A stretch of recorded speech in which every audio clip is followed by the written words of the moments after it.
Today we are going to learn the concept of the DC power supply. Means from the DC power supply current we can come to know what is the problem in the motherboards. So like here is a chart, it's explained the different chart current. Suppose now the current is showing 0 milliampere. Okay, now if I connect this DC power supply to the laptop, then it will showing something around 4 milliampere. So this is a 6th generation laptop. Yeah, 6th generation laptop, and now it shows 4 milliampere come down to 1 milliampere. So if it is showing a 4 milliampere, means the power got to the SIO. Power, here is the chart, like this is the A section, then there is a B section, and then there is a C section. When we connect the adapter, and if the power stuck here, means the power, if power is not passing to this current sensing resistor, then the current will be the 0 milliampere. So here are the different generation laptop. If it is a Core 2 Duo, then Core i3 first and second generation, Core i3 third and fourth generation, Core i3 fifth and sixth generation, and above, more or less above, same. So these are the different charts. If it is a current showing a 0 milliampere on the DC power supply, means when we connect the DC power supply to the laptop like this, and it won't show any connector, it won't show any current here. That means our power, where is stuck? The power is stuck in here only. Power is not passed. Simple, right? Power is stuck here only. That means you have to first concentrate here. That maybe the voltage is not passing to these two MOSFETs.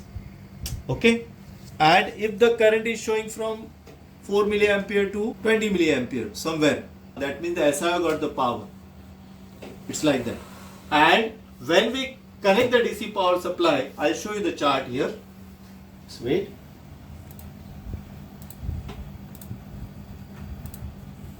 See, the current it will show 0 0 0. That means power stuck in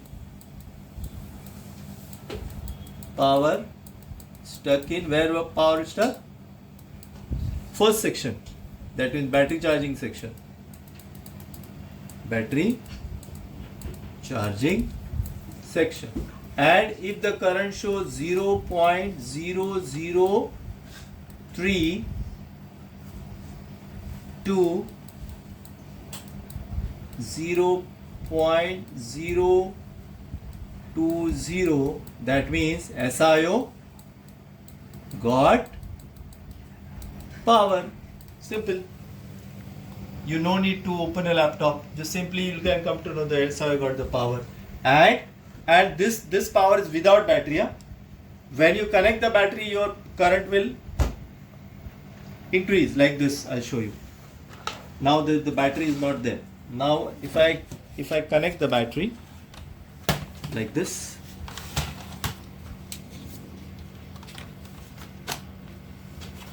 okay, the battery is connected. Now see, the current will increase.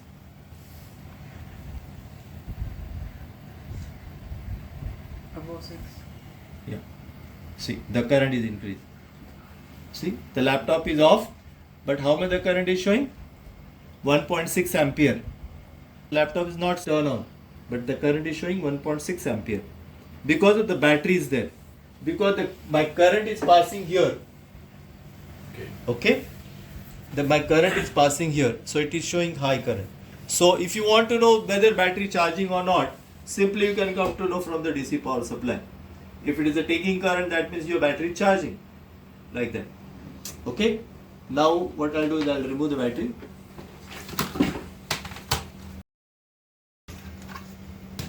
And now we'll see.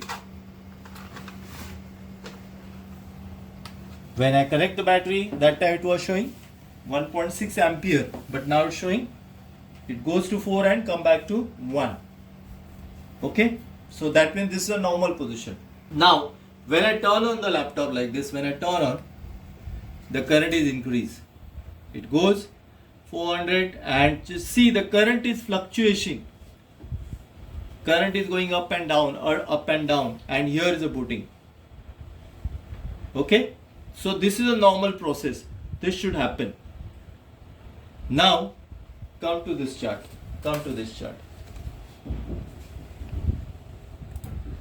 Now we categorize different processor. So if your laptop is suppose i3 first generation or a second generation, and when you connect the DC power supply to the laptop, and if your current is stuck at 000, that means your power is stuck in voltage section, that means A section, battery charging section. And if the power is showing from 005 to 0.020, that means SIO got the power, that means the 3.3 voltage is generating. And when we press the power button and my current is stopped in between, like suppose 0.150 to 0.200, after pressing a power button, if my current is stuck between 150 to 200 milliampere, and if my laptop is on second generation, that means all these are voltage are come. That means 3.35, 1.5, 1.8, 0.75 and 1.05. The all voltage will be there. But the CPU core is not there. And if my current is increased from 0.550 to 0.700, that means the CPU core voltage is there. CPU core voltage is generate. And if my current is fluctuating from 700 to 850, like it's switching, it's go up, go down, go up, go down, go up, go down. That means CPU accessing the BIOS. Suppose if your display is not coming when you turn on the laptop, at that time your current is fluctuating from 700 to 850, that means CPU is accessing the BIOS, CPU is operating, that means you can come to know. And after 800 the display is supposed to come. So this chart is basically for first and second generation. But if you go further, like if fifth and sixth generation, your current will decrease.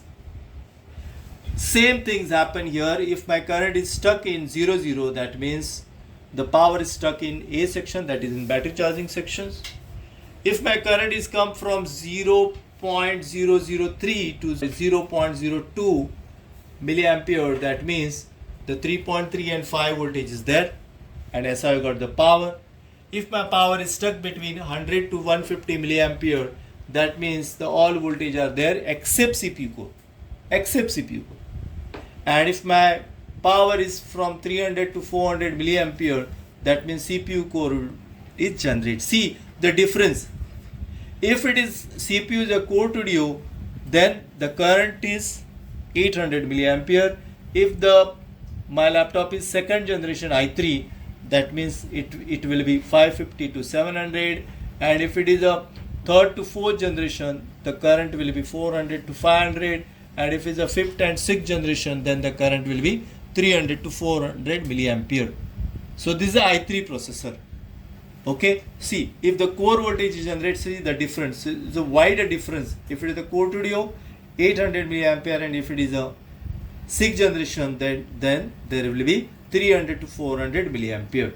And after that, CPU started reading the BIOS, processing the BIOS, and the display will appear above 700 milliampere if it is a fourth generation, and in sixth generation display will be above 350 milliampere. So it is like that. So from this generation chart you can come to know where the exactly problem is.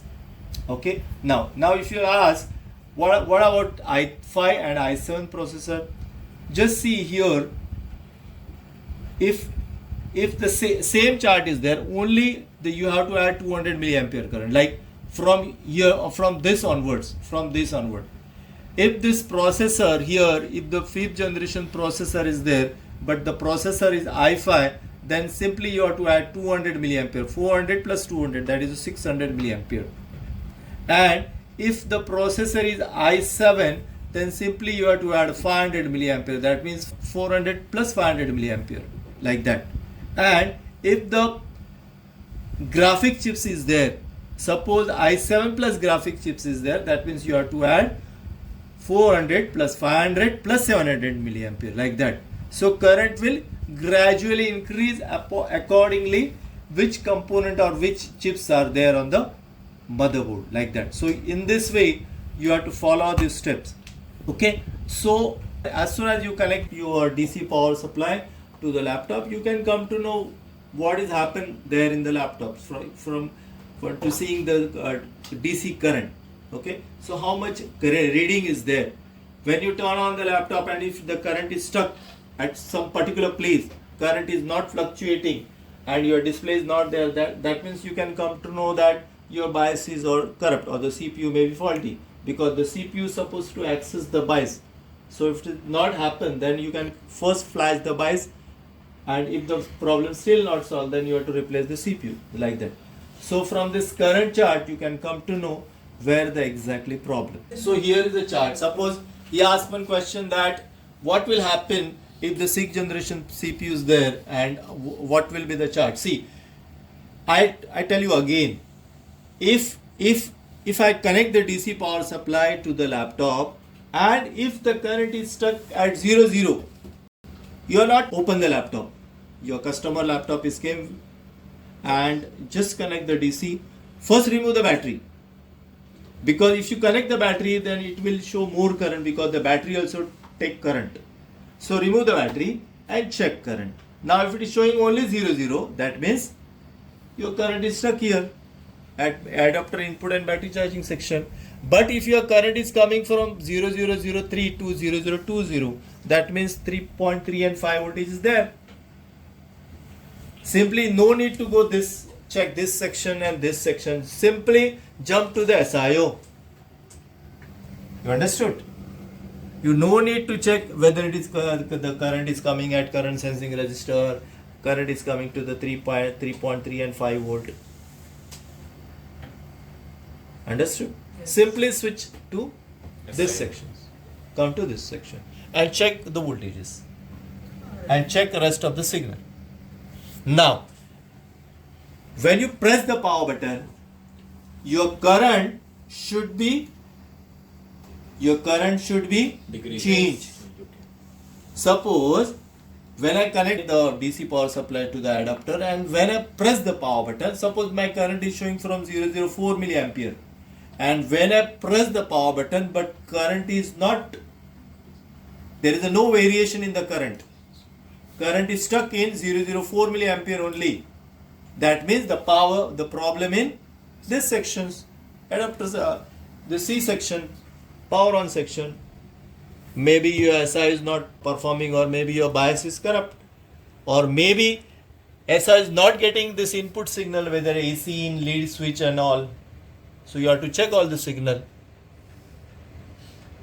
Okay, but when you press the power button, at that time your current will just increase to say around 20 milliampere and again back to 0. Sometimes such a things happen. When you press the power button, the current is increased to 20 milliampere and come back to 0. In that case, this both sections, the both chips are okay, but this guy is not responding. PCH is not responding. The PCH is not sending the SLP3 and SLP4 signal. So simply you have to jump to this section. You have to check this SLP3 and SLP4 signal.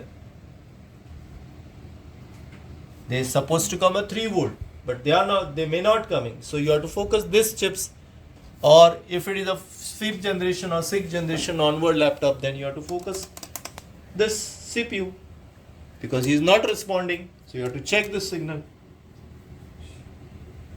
Okay, but when you press the power button and your current is increased to 150 milliampere to 200 and stop there, the current is stop at 200 milliampere. That means your 3.3, 5, 1.8, 1.05 and the RAM supply, all are coming. Only CPU core voltage is absent, because CPU is taking huge current. The core voltage is absent. Okay, so for 6th generation you need minimum 400 milliampere current to turn on the CPU. So you have to, if the current is stuck at 100 or 150, if the 6th generation, then your core voltage is not coming. Just no need to check all this from, no need to check from this side and this side. Just simply switch to CPU core section and follow the steps. Okay, now if your current is increased, your current is reached to 400 and 450 but stuck there, the current is not varying, your current supposed to change. Suppose like when I press the power button, your current will tuck increase, it goes to 400, 450, then 350, then 400, 500, 350, it should vary. If it is not there, that means the CPU is not reading the bias. CPU not read, CPU stuck. It's like that. Okay. So from this DC power supply you can come to know so many problems. Like emergent problem also you can come to know from this DC power supply. The newer generation laptop, if the emergent bias is corrupt or something is wrong, emergent is blocked the CPU, then what is happening when you turn on the laptop? Your rest of the all voltage will generate. The current will reach to the 80 to 100 milliampere and then turn off. CPU core won't generate. So in that case, you can come to know that the CPU, the emergent bias is corrupt. So you have to follow that emergent bias or CS emergent. Understood? So from the DC power supply, you can come to know so many problems. Okay, ready? Yes. Before CPU, the all currents patterns are same. If it is a core studio, if it is a 5th generation, 6th generation, 7th generation, 8th generation, 9th generation, everything is the same. But as soon as CPU start, because the major component to consume the power is the CPU. CPU take a huge current. CPU is like a beam. It take a huge current. Okay. So CPU, when the CPU start, the current pattern is changed. If it is a core studio, then CPU take if 600 to 800 milliampere. If it is a i3 second generation, 550 to 700 milliampere. If it is a third to fourth, then CPU take 400 to 500. And if it is a fifth and sixth, then 300 to 400 milliampere. When the core voltage generate. And if it is a Celeron processor or dual core processor, suppose 6th generation Pentium processor, CPU take hardly 250 milliampere current. So like that. So basically the ampere which is there will at the end, once the CPU starts, then the voltage Yes, will yes. Otherwise everything Rest of the voltages current is more or less same. Okay. And of course, so if it is hard disk also there, then also consume more current. If it is the SSD also consume less current. 17-inch take more current. 12-inch take less current. So you have to consider all these aspects. Now the next thing is short circuit. How to know whether motherboard is short circuit or not? And there are two types of short circuit. One is called the primary short circuit and another is called a secondary short circuit. The primary short circuit means when we connect the adapter to the laptop, the current to shoot up to the 5 ampere. When we connect the adapter, this thing DC power supply to the laptop, then the current switch to 5 ampere current. That means we can come to know that the short circuit, that short circuit is called the primary short circuit. The primary short circuit. That means my short circuit is there from this current sensing resistor onwards. So here is this current sensing resistor and the short circuit is here. There are different buck converter.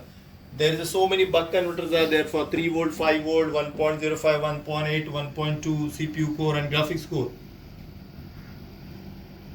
So there are a number of capacitors are there.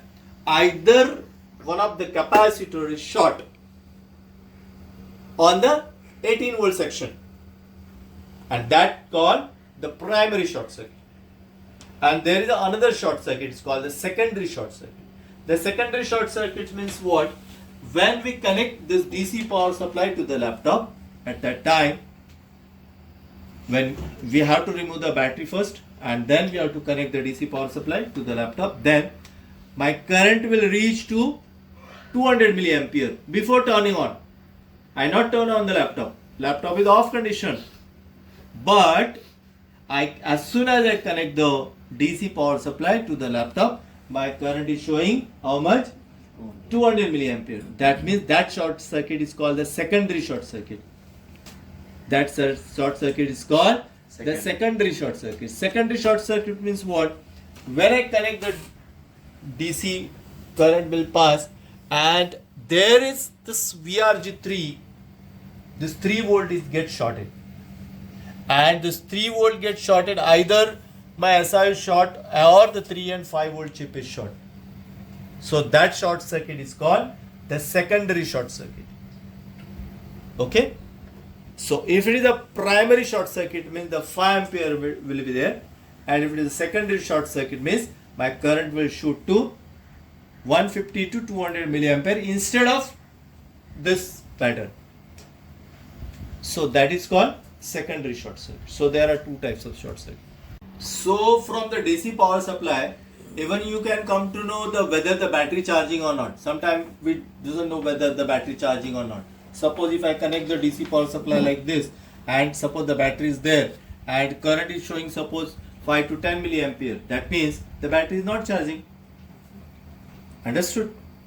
And if the battery charging, then how much it will show? Now what I'll do, I'll connect the battery.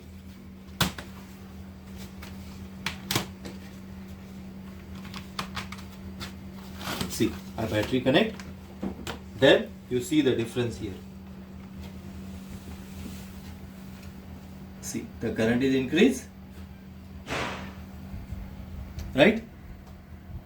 Right? Yes. My laptop is not on, but the current is reached to 1.6 amperes. And when the battery will fully charge, at that time, the current will decrease because the battery is fully charged. So, from the DC power supply, you can come to know whether it is a battery charging or not. You can come to know so many things, what has happened, what's going on in the motherboard. So simply you have to follow this chart. That chart is there on the books. Simply you have to follow the chart, which generation it is, whether it is Core i3, i5 or i7. Okay, and you can come to know where the exactly problem is. So I hope you understand this concept of the DC power supply. So thank you very much.